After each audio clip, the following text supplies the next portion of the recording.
I hope I gave you something good to work with. You're still recording. Gee, I hope.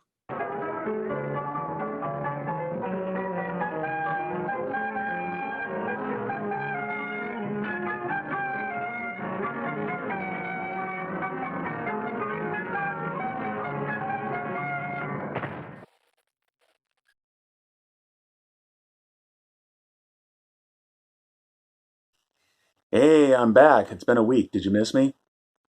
I come to you once again from the side of Walter White's minivan.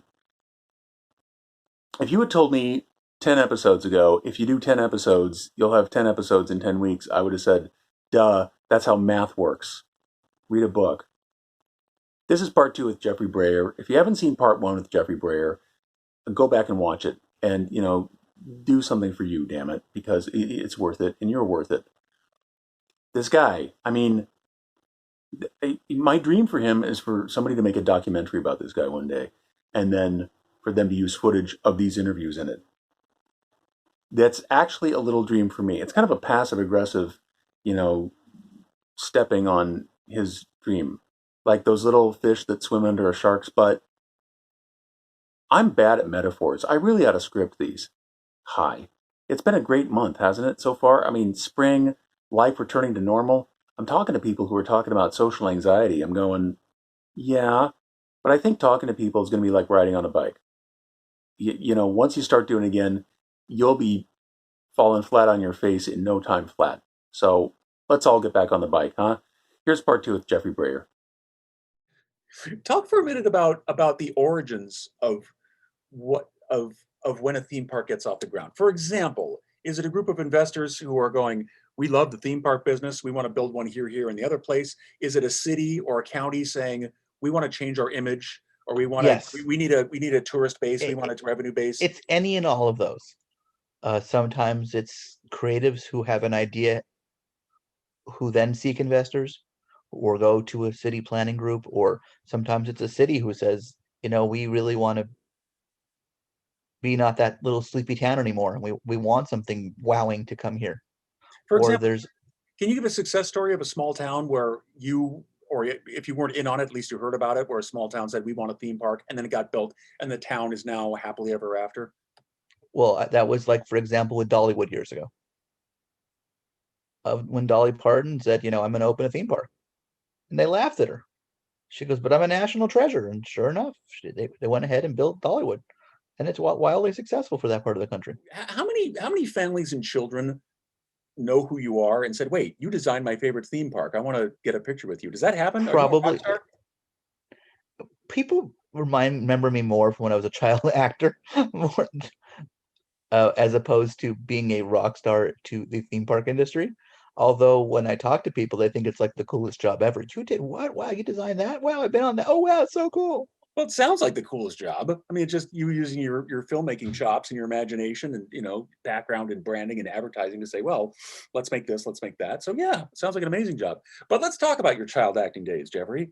Yes. What I did not know you were a child actor until recently. What were you? Did you have like doting stage parents, or were you a youngster going, I want to do that, or how did that? That was me. I was the kid who wanted to do it, and yeah, it was interesting because both my parents were teachers at the time for LA Unified, and I'm an only child, and they told me when I was 18 I can go find my own agent, which is like when you're 12 years old, that's like light years from then, because they thought every time that I'd have an audition that they'd have to take off school. They didn't realize that due to the child labor laws that all auditions had to be after school, but that's another story. So the only time they would have to take off is, of course, if I got an acting job. But yeah, strangely, when I was 12 years old, to make a long story short, my mom was mugged. She ran to a house for safety. Unbeknownst to her, it was one of the most powerful children's talent agents in Los Angeles. And when the dust settled, so to speak, he said, come on down, bring Jeffrey to meet me. And they signed me on the spot. And I started working professionally when I was 12. Wow. That's another one So of those. Someday when I get my Special Achievement Academy Award, I'll have to thank the unknown assailant who mugged my mom when I was 12. Yeah. But it's so isn't it bizarre the twists and turns of the universe? How Oh, obviously absolutely. on the face of it, your mother getting mugged, bad, obviously a bad thing, and yet, if not for that, Right, and that's how my acting career started. So how do I you? mean, I did TV shows like Sister Sister and Boston Public. I was a reoccurring role on half the shows on Nickelodeon. I was always I was typecast as the nerdy Jewish guy who lived next door. I can't imagine why. But at the same time, it was great because sometimes they'd have me on for 5, 6 episodes because I was the buddy that the hot girl would, you know, seek solace from because some other crappy boyfriend, dumped her. So the crappy boyfriends would be a dime a dozen. They'd have one crappy boyfriend per episode. And, I was the shoulder she cried on for 6 or 7. And for whatever reason, we never got together, but I was the safe guy who lived next door. I played a lot of those roles over the years. It sounds like a fun way It to was spend great. I fun. mean, paid for a lot of time at paid for almost 2.5 years at USC on some of those shows. It's a win-win. That's a good deal. So And give me then I did a Super Bowl spot in 1999 for Doritos. They spun off 3 versions of that, played that for 2 years. Um, I was a I was in the movie Last Action Hero with Arnold Schwarzenegger years ago. I had a fairly large speaking role in that film. Character's name was Skeezy. Uh, um, I just was in a lot of different things over the years, but I loved it. But it's a fickle business, and you never know from one day to the next. And more recently, I've just done a lot of voiceover. I do over 80 different characters. it sounds like, just based on your career arc, you've developed a great sense of resiliency Oh, you because have to. you're I mean, not yeah, in, I mean, except for having a day job at an ad agency and that sort of thing, you're not, I mean, every week is different. You might oh, be the, absolutely. you get paid to be the shoulder to cry on a Nickelodeon, and then a month later, it's like, oh yeah, that was just 6 episodes. Bye, we'll let you know. And then suddenly nothing. I mean, it It, seems my life and has been a roller coaster. Maybe that's again why I went to the theme park industry because my career has ebbed and flowed like this. There'll be 6 months of no work or 5 weeks of 5 jobs. but it seems That's kind like of the way it is. you've developed because what interests me is how the living with the uncertainty, because it seems like you've developed the ability to say, okay, well, that's just the way it is. It Some days is. it's going to be sunny and some days it's going to be cold and rainy, and that's just life in the world I've chosen. But I know at the end of the day, I'm going to be okay. I'm going to have money in the bank. Right. I'm going to have my house. I'm going to have my health. I'll be fine. Just, maybe not as fine today, but I'll be doubly fine tomorrow, and it'll all add up. So along the way, have there been moments where you thought, I need something more stable? Or have you just You would thought, think that. I don't know. She's very understanding. She's an elementary special education teacher, and she'll always have students, and there'll always be children with special needs. And there are times that, at times I'm the busiest non-paid person in Hollywood. Or the entertainment industry in general. I mean, I'm kind of a renaissance person in that. I mean, I've worked in product placement for the studios. I've had my own production companies. I've illustrated books. I've branded products. I've got things in stores. I've done a lot of different things. Like for example, when I was working in product placement, I actually was um, responsible for one of the biggest product placement deals of all time, which was kind of funny how that happened. can you talk about that? Sure. Years ago, I was working for a company called the Ross Group, which was a small niche product placement firm in Venice. And I was their creative director and business development person. We were a small company, maybe 6 people. So I wore a lot of hats there. And interestingly, um, we were we focused on high-end niche products, watches, wines, couture clothing, and finding things of that nature for product placement deals for TV and film. And my biggest client at the time was Stuart Weitzman Shoes, which you may have heard of or not. Stuart Weitzman's a very, very high-end women's shoe line. Um, they're based out of Connecticut. Their flagship store is in Manhattan. The average pair of shoes is about $1,200. That's high end. Very high-end women's shoes. Um, and they have a very high-end niche following of women who are very successful. Um, because otherwise you can't afford a pair of Stuart Weitzmans. And they had a big SW on the side of them. So if you saw that logo right away, you could tell it was a pair of Stuart Weitzman shoes. So this was when they were in pre-production for the Spider-Man movie with Tobey Maguire, which you may have seen. Do you remember that film? I remember that. Yeah, with So Kirsten Dunst, correct? yes, that's correct. Yeah, I remember that one. So I had read all the trades, and around that time there was a big fight scene between the Green Goblin and Spider-Man. It was all in New York, and they were throwing these pumpkin bombs and all sorts of. It was a huge fight scene in the middle of the movie. Most people don't realize, but it was an 8-minute fight scene, and there was going to be one billboard behind Spider-Man and the Green Goblin for all 8 minutes. It was huge. It was almost like a commercial for 8 minutes for whatever brand was going to be behind them for 8 minutes. And at the time, all the trades and everything, this is all that everyone was talking about, was who was going to be the billboard in Spider-Man. Pepsi was going to throw down $8 or $10 million to be the billboard, and Diesel Jeans, and all these other brands back, And this is one of the many aspects that goes on behind the scenes in a high budget movie. Is Yes. branding, like what company can get a product placement in, and that's a thing. Those are not accidents. No, not at all. And the fact this was going to be 8 minutes of screen time, that's huge. So everybody and their brother was trying to one up everybody else with millions and millions of dollars. And my boss was in my ear, and she said to me, who recently passed away to COVID recently, just unfortunate. But she said to me then, Stuart Weitzman's our biggest client right now. We're a small boutique agency. If we don't find them something big soon, we're going to lose them. And by default, our smaller brands are going to follow suit. We need to get them something amazing. So I'm like, okay. And then I start doing my research, and I'm a research junkie. And at the time, the then president of Sony, he and his wife were in a photo on the red carpet for something. And she had a very shiny image or something buckle on her shoe. So I went to find a more high resolution picture of the shoe, and sure enough, it had an SW on. And I said, oh my God, the president of Sony, who's producing this Spider-Man movie, his wife is wearing a pair of our shoes. So I said, okay, here's my chance. So I cold called Sony Studios at 5 p.m. or 4:45 on a Friday afternoon. And I figured if anybody's going to try to answer the phone, this might be the magic hour, because everyone's kind of letting their guard down before going into the weekend. So this is when the perfect storm starts. I cold called Sony, and it turns out the woman who was the gatekeeper at the studio who answered the phone was in a good mood. It was the end of the week on a Friday, and it was her birthday by fluke.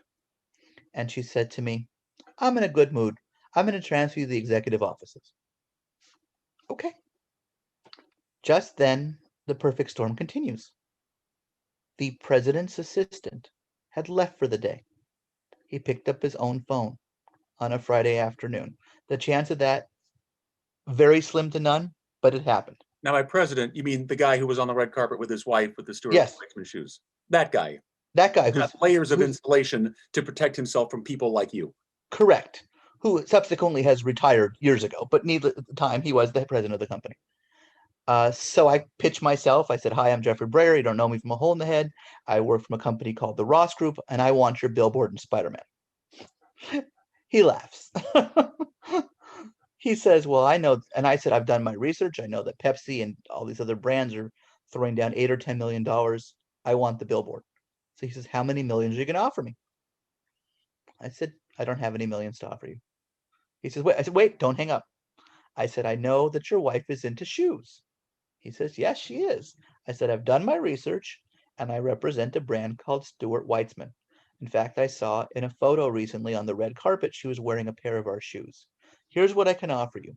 60 pairs of shoes, the entire fall line for your wife in her size. Take it or leave it. He says, hang on a second. Take it or leave it.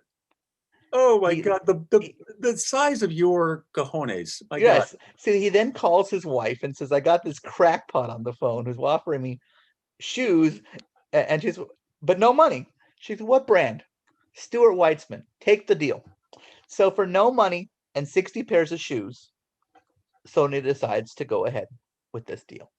So here's the interesting thing. I then have saved my own company because Stuart Weitzman is now lauding us. And the fact is, I then have to call Stuart Weitzman and say, oh, by the way, you owe the president of Sony's wife 60 pairs of shoes in size, 7.5 by next week. Just fine, better than $6 million or whatever that they would have wanted. Well, exactly. So even if it was $80,000 or $100,000 worth of shoes, it was far less than the millions that everybody else wanted. So this perfect storm continues. They shoot the billboard. Scott says Stuart Weitzman on it. They shoot the movie. Sales go up 500% from when the movie is released, which was great. And it could have stopped there, but it didn't. So this truly was the perfect storm. 6 months later, or 10 months later, whenever it was, the Oscars happens, and Spider-Man wins an Oscar for special effects. And what's the scene they showed globally during the Oscars? My shoe scene. And to make even cooler, the first amalgamation of the DVD box has Stuart Weitzman behind Spider-Man and the Green Goblin. You could actually read our shoe brand on the box. This is called, as an employee of this agency, this is what I would call going above and beyond. Yeah. This is value added service, Jeffrey. Right. So that's the kind of person that I am. I don't take no for an answer. I don't follow rules. And people will love me or hate me for that. But the fact is, I literally said, the worst they could say is they could say no at Sony. But they didn't. And I got a huge billboard deal out of it to go on to be in cinema history. I'm learning this, that not taking no for an answer or not playing by the rules can be a huge benefit, because it's people who, if you're not if you insist on following all the rules, well, then you're going to be stuck in this giant herd of people who are also following the rules, but that kind of waters down your chances of getting anywhere. And as you've learned, nothing really horrible happens apart from no. Right. And no often means not now. Correct. 'Cause I remember even in college, I'll never forget this. There was a class that we were studying. I was a communication major. So we were always kind of studying the laws of communication, of what things were considered truths or laws or universal truths. And we were kind of figuring out all these things. And if it was a true law, you'd be sanctioned for it. So I always called out in class and didn't raise my hand. If I had something to say, I just said it. So someone said, well, someone raises their hand and says, look, Jeffrey didn't raise his hand right now. That's a law. That's a rule of the class. He should have been cited. And the professor said, well, I called on him, so obviously it's not. And the other person was pissed, because I would sit in the front row in all my classes, and sometimes I just start talking. Other times I put up a finger or part of one, and they'd call on me. And other people waving their hand never get called on. It's pretty funny. But you said a moment ago, you said, I don't take no for an answer. I violate the rules, love me or hate me. It's what I do. I can't imagine too many people hating you, because you seem very agreeable and disarming the way you do things. I am. But at the same time, people sometimes are. My wife said she would have never dated me in college. We met afterwards. She goes, oh my God, you were such a nerd. A nerd who gets things done. Exactly. But she loves me to death now. But I'm just saying. But she said, she would have found me as the annoying suck up in class. Well, first impressions can be kind of powerful. So I see Right, because it's interesting, because I'm a talker. So if I sat anywhere beyond the front row, I would be, heckling everybody. That's just me. But by default, I had to sit in the front row, because the only person I could then talk to is the professor. By default, you had to sit in the front row. Because if I sat anyplace else, I wouldn't be focused. I'd be heckling everybody else in the classroom or saying stupid things. Gotcha. Okay. Okay, yeah, that must have made for an interesting dynamic in some of your classes. Did the professors generally appreciate your participation? They Or was loved me, okay, well but that's good. everybody else would often be jealous because literally be waving their hand, "Oh, call on me," and I'd be like, "Yeah, I've got a comment," or I just start talking. It seems like you found the secret handshake for the universe. Right. I'm just kind of, Like, yep, yep, yeah, yep, but again, it's like presented with these somewhat amorphous situations in life. You're hmm just sitting here going, "Oh, well, let me figure out how the rules of this game are played, and then so that's how the rules are played. I'll just do it this way." And then, your Spider-Man story illustrates that yeah, the universe smiles on people who help themselves right. because you're Obviously, going, "I'm God not helps calling." those who help themselves. I mean, because again, I'm one who likes to kind of go for the fences and take chances, and they could, and sometimes it works and sometimes it doesn't. But the fact is, I mean, this was pretty cool that I yeah, I just took a chance. Yeah, I well, like to play big. no, on that note, what chances have you taken where you're going, oops, okay, that one didn't work out so well? I don't know. It Come on. probably a lot of things. I Yeah, don't well, know. I'm sure there have been plenty, but have there been any that have nagged at you going, okay, that was a big mistake? Little ones, yeah, that's par for the course. But there must have been a big one where you thought, Oh, ew, I'm sure there probably was. I can't think of one at the time, this time being, but but there are times, you just I say okay next. But the thing is, I'm an idea guy, so I'm constantly coming with ideas. So if I lose one or someone steals one, and it's happened many a time, all right, next. It's flattering someone that's, takes my idea or whatever it is. I mean, I've had attractions stolen from me by big companies. what, Uh, is there any recourse for that? no, when you're dealing with a company that's helmed by a mouse and has the best lawyers in the world, you just are flattered when your ride opens that you pitch to them in a job interview. Oh, gosh, that's a healthy attitude, but isn't there a side of you going, these MFers, come on, you guys are There trying. are, but it is what it is. I can't turn back the clock. But yes, there have been times that full lands have been stolen from me. What has been stolen? A full land a land in a theme park. The entire part of that theme park you came Yeah, up with, and they just said took it. And that I yeah. don't. So part of the job is coming up with the plans for this entire land, and I don't know if it's on spec or if it's part of a extended job interview or whatever. But those are situations where your ass wasn't covered, and they just okay, thanks, bye. Well, yeah. It's tough when they're asking to pitch them their own intellectual property in a new way, Hmm. of which they own the property and they own the characters and they own the stories that go with them. And therefore they can argue, well, we own most of this already, so we're just going to take your part also, and thanks for the help, bye. Yeah, Wow, that must be frustrating. But at the same time, you've enjoyed so much of the spoils in other aspects of this industry that right. It is what it is. But it's funny though. I have become an urban legend though, which is kind of cool. you must explain. I was at a party about 3 years ago I was invited by a friend who ironically got sick that night. So he never showed. So I didn't know anybody at this party, but I don't care. I'm the consummate networker, so I was just meeting everybody anyhow. And we were sitting around this table and people were talking and sharing stories.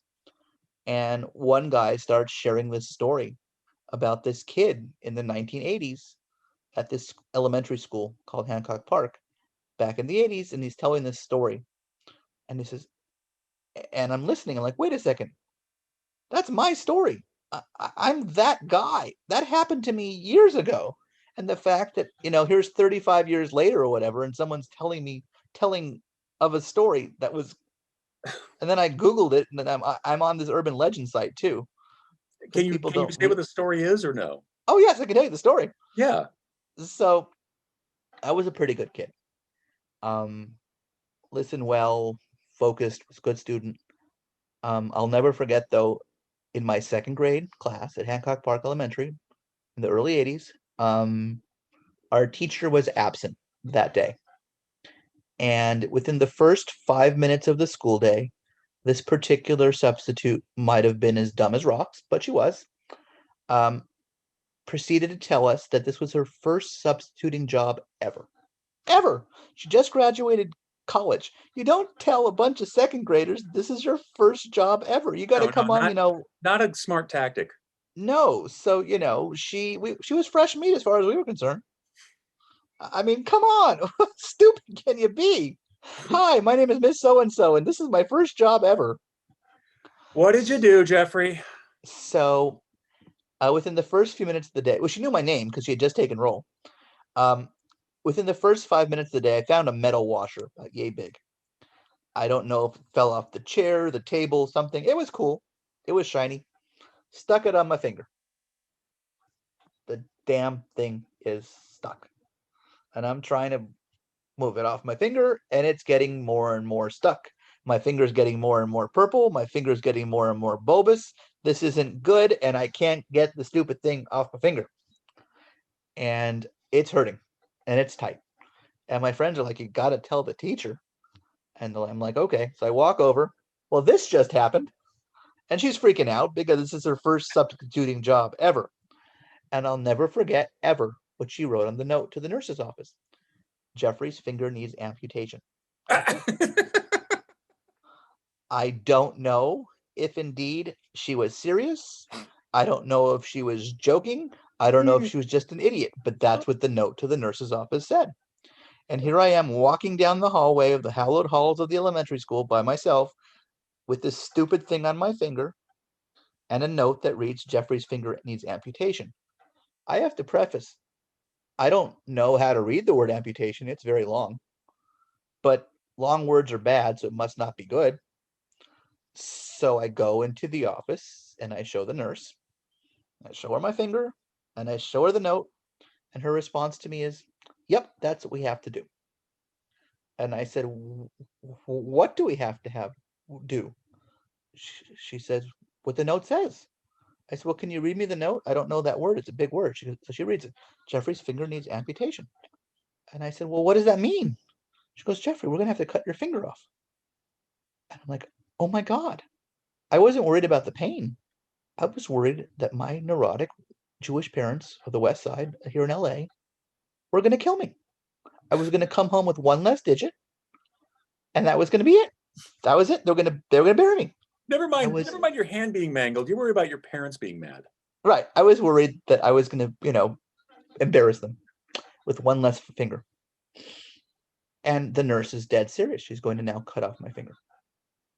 So she takes me to the teacher's workroom, which is right next to the main office and the work office, the nurse's office. And I don't know if you remember those old school guillotine paper cutters that would come down and they, So she put a whole stack of papers on there and the papers are flying. And she's telling me how she's going to do this to my finger. And I'm just, in awe and shock. And like, this woman's going to cut my finger off. So then she takes me back to the rooms down to the nurse's office, and she's soaping my finger or whatever, and she proceeds to say, okay, we're going to do it now. I'm like, okay, just do it. And she's laughing because she's already soaped it off my finger, and I don't realize that. Okay. And now she laughs at the note, and she says, what a crazy, who says Jeffrey's finger needs amputation? This is the craziest thing I've ever seen in my life. But the fact is, up until this point, the nurse was playing along with this. Right. This is the 80s. They were sadistic. So she says, who in their right mind writes this? And I said, well, it's the substitute. She goes, is she blonde? I said, yes. It's the one that's her first day, right? I'm like, yes. She goes, yes, we met her this morning. She told everybody in the office how excited she was that this was her first teaching job ever. So the nurse now says to me, want to have some fun with her? What? I said, sure. What do I know? There's more? I should have known. It's a Jeffrey Breer story. Of course there's more. So the nurse then takes my finger, tapes it down with white gauze, finds a ketchup packet from the day before from lunch, squirts it all over the white gauze, it's now dripping in ketchup, and writes on the note, the job has been done, and sends me back to the classroom. So I walk into the room with this ketchup mess all over my hand, and I see this teacher go nuts, and she runs out of the classroom, never to be seen again. fortunately, this teacher's parking lot was right there. I'm running after her. It's not real. Didn't make a difference. I'm sure it was her first and last day teaching ever. She's probably in some sanitarium rocking these days. And I wish I had the note, but that was it. And so this all happened before recess. So we had to be dispersed because there was nobody else to watch the class. I'm just thinking, could you imagine if this happened today, how many lawsuits there would have been? It would be all over TV. It would be all over the internet within hours. Right. I would have sued the nurse. I would have sued the school. I would have sued I would have sued them all. They would have sued the maker of the car that she drove to get to work that day. Right. But again, that was sued. Isn't that a great story? It's an amazing story. And I bet I'm predicting, because you're you, I'm predicting right now that someday you're going to be at another party where that woman is going to be there and she's going to tell the story. And then you're going to turn around, and before you admit that you're you, you're going to race into the kitchen, wrap your hand in the paper towel with some ketchup and go, "Hi, Mrs. So-and-so, remember me? Jeffrey, you're one of those guys." Do you know what I mean? Like the things that just kind of happen to you. Right. That's what my friends and family always say. You're the guy that always has something wacky happen to you. Yeah. Now, you were in second grade when this happened. Yes. So you weren't old enough to go, this isn't appropriate. You were just kind of like, oh, okay, But no, what do I know? It's a second grade. Exactly. Adult tells you to do something. You did it back then. But my point is, you learned, at least by this one lesson, that you can go along with a lot of things in life and you'll be all right. Yeah. And the fact is, I think it's crazy sadistic that the nurse initially told me she was going to cut my finger off and showed me how she was going to do it. And then, came to her own senses and it's totally bizarre. I'm surprised the nurse went there. I'm surprised the nurse didn't go skip to the part where she says, "This is nonsense. Would you like to play a trick on the genius who gave you this?" No, I think she wanted me to suffer first for putting the stupid thing on my finger in the first place. Well, yeah, okay. Is that a takeaway, Jeffrey? Have you learned not to do things like that? I try not to stick stupid things on my fingers. But they get stuck. But there's still a slightly reckless side of you. I think that's never gone away. Tiny. But you need that. Another thing I've learned, I've been listening to there's a great writer I just discovered, a guy named James Altucher, who talks about taking these risks in life. And he was a stock trader and he lost all his money, and he was a chess pro and he's done all these other things. But he was talking about having skin in the game. If you're going to take a risk, it's not really a risk if you're not risking anything. And it sounds like, just this story aside, it sounds like you've risked things when you've made certain choices in life. Do they feel like risks at that time though? No, not really. Sometimes I just kind of go for it, and either it's going to work or it's not. Well, yeah, either it's going to work or it's not. But I think what my takeaway is from this, that even when things don't work out, it still doesn't wreck you. No, it becomes a good story. Yeah, that's a good lesson. And if I start to get a little depressed, it's because it's a lesson I've tried to teach myself for 30 years and I've still failed at it. So I'm grateful for folks like you to come along and remind me of things like this. Well, I like to make people laugh. That I do. Well, yeah, and you're good at it. You ever done stand-up comedy? I've done sit-down comedy as well. Sit down comedy, meaning what? You don't feel like standing there, or you just? Yeah, I'm sitting right now. I'm cracking you up. This is true. But have you ever gone to I actually have done some stand up over the years, but not in recent years. Just a little was all you needed. I don't know.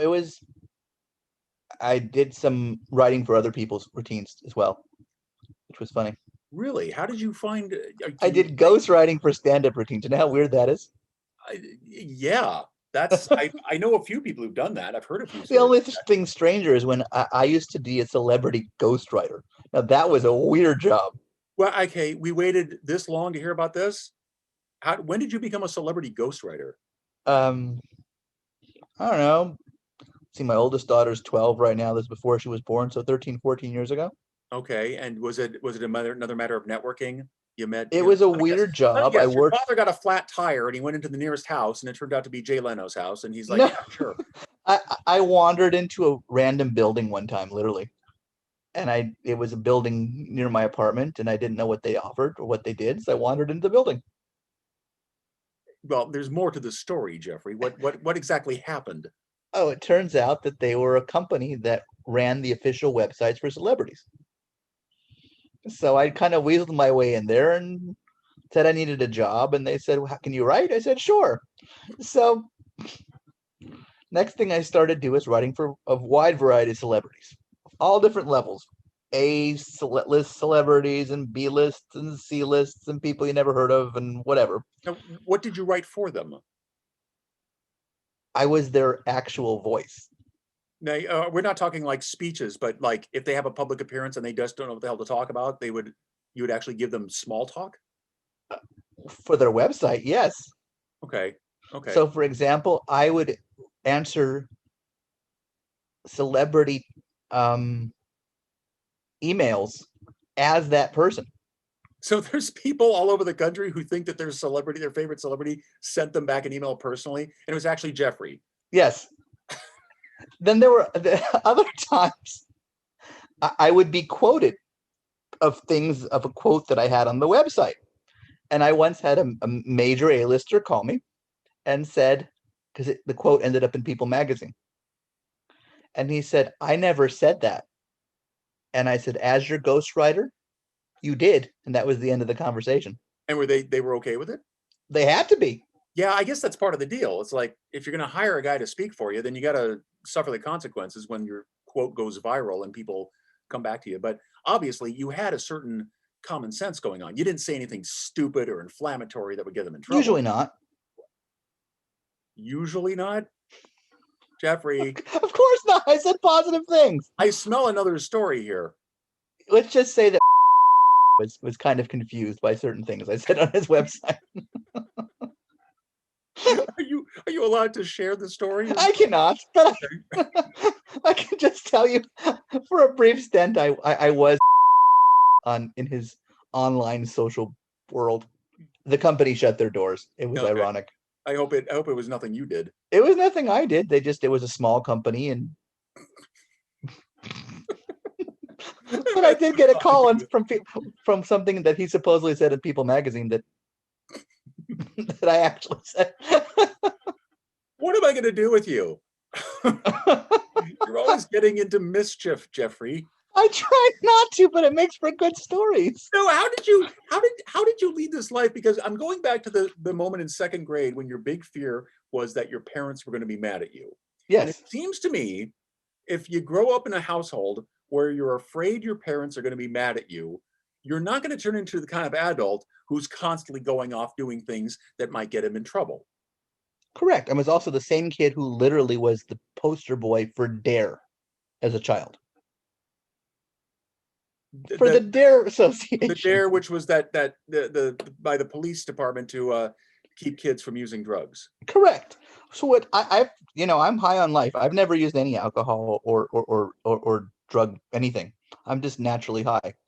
But I remember that I wrote a rap in the early 80s that was like used for all the publications for DARE across the country, and they used my picture, and I was like the poster boy for DARE.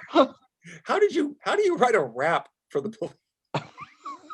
Did you just walk into the police station and say, "What do you do here?" No, they had a whole program with our school, and I don't know. I was rapping. How old were you at the time? Let's see, 5th or 6th grade. Okay, and did you just raise your hand? You just do one of these in the front row and say, "Yeah, I have an idea." I did. And I started rapping, and they thought it was hysterical. They said, "You should write that down," and they published it in their national publication. Oh God. Wow. But it's funny because I'm also the same kid, at my 6th grade culmination. There's at the same more, school, everybody. Go ahead. That I was one of the kids to give a speech, and it was a very nice, calm speech until the ending when I actually started rapping. You started rapping at your 6th grade graduation speech. Yep, and I got a standing ovation. Yeah, of course you did. Was it written down or just kind of freestyle? No, I had it planned. Okay. Was there? But no one knew. But no one except my parents knew I was going to do this. Was there a musical accompaniment? No, but I still remember the rap. Acapella white boy rap. That takes guts. You remember the rap? Well, I do. I'm an interviewer, so you know my next question is, can we hear it? Sure. As I come to the conclusion of my speech, I'll tell you about some ladies that can really teach. From QB, Heron, Kirishima, and Smith, watch me now, catch my drift. Don't forget about Klein and Miller. The upper grades are a real thriller. The office staff is so cool, and Mrs. Steps knows that golden rule. Booyah! And then I think I said something like, and then I changed my tone. I'm like, I'd like to thank my mom and my dad for helping me bring me to this point. Whatever the hell I said. Oh, God. Well, It was the year later that I started acting professionally because it was in 7th grade when I well, started. yeah. Well, you got to have a baseline there, Jeffrey. You don't just Exactly. be So, irresponsible. so and I leave was, your entire Eminem career. in 1990. Just as you ended graduation with a rap, so shall we end this with a rap. It's been well over an hour. I'm going to break this into 2 parts because Thank this you. was fantastic. Jeffrey, wow. Just wow. What does your wife do with you all day? I mean, just She doesn't know what to do with me. well, I think, in addition to great stories, I think she should be grateful that you're not out, committing crimes because No, absolutely not. your skills in the hands of the wrong person could lead to all kinds of chaos. So That's very true. wow, Jeffrey, this has been enlightening and entertaining. I thank the hell out of you for all these You're stories. very welcome. And I do know you had alluded to it that there was a potentially lucrative theme park thing that you are in the works of. And if that gets off the ground, then we'll have you back to talk about that because that sounds like it could be earth shattering. Yes, absolutely. And let's hope that happens. All my good wishes for you. I'm Thank you hoping very to. much, Jeffrey. Thank Take you. care. Bye. Bye. My favorite part of that was when I asked him to expound upon the celebrity story. What was the thing that the celebrity said that he didn't say that ended up in People magazine? And he goes, I cannot. I think I finally caught Jeffrey off guard for the first time in all of these interviews. Wasn't that amazing? That guy, Jeffrey Braer, you've been Braered. That's a new word I invented it. Braered. You've been Braered. One of a kind guy. He was thankful to me for, talking for asking for an interview. I owe him the thanks. That guy, that was something else. Thank you, Jeffrey. I don't know who the guest is next week. I don't know what's going to happen next week. I am trying to live in the moment, okay? And right now, this moment is me saying these things. And a future moment will be me watching me say these things. So, now is just now for you. All right? Don't look, when Eckhart Tolle wrote The Power of Now, he wrote it years ago. So he didn't mean right now. He meant, 15 years ago, whenever he wrote it. And you missed that moment. You blew it. But luckily, there's always a new now. So this is how you're spending your now. I swear I don't use drugs.